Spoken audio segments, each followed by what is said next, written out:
এই যে বন্ধুরা দেখতে পাচ্ছ, এগুলো হচ্ছে আদার গাছ। এই যে বাঁশের পাতার মতো পাতাগুলো, এই দেখতে পাচ্ছ আদার গাছ এগুলো। এদিকে খুব আদার চাষ হয়। এই যে দেখতে পাচ্ছ, এটা হচ্ছে কর্ণাটক, পাহাড়ের উপরে আছি। অনেকে বলে নাকি যে বালি মাটি ছাড়া বলে নাকি হয় না। এই যে দেখো, এটা কিন্তু বালি মাটি না, এটা সব কিন্তু পাথর, বেশিরভাগই পাথর আছে। এই যে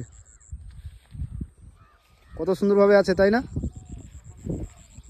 পাথর মাটিতেও আবার আদা চাষ হয়। যে আমাদের ওয়েস্ট বেঙ্গলে সেখানেও কিন্তু আদা চাষ হবে, কিন্তু চাষ করতে জানতে লাগবে। আমাদের ওদিককার মানুষ কিন্তু চাষ করতে জানে না। এই যে দেখো কত সুন্দরভাবে আদার গাছগুলো আছে, আর কিভাবে দিচ্ছে, এই জল কিভাবে দিচ্ছে দেখো। এই যে হ্যাঁ, আদরাক হ্যাঁ। ঠিক আছে বন্ধুরা, আবার দেখা হবে তোমাদের সঙ্গে। তো আমি এখন যাচ্ছি, একটা বড় পাহাড় আছে সেটা দেখতে যাচ্ছি। তো টাটা, বাই বাই।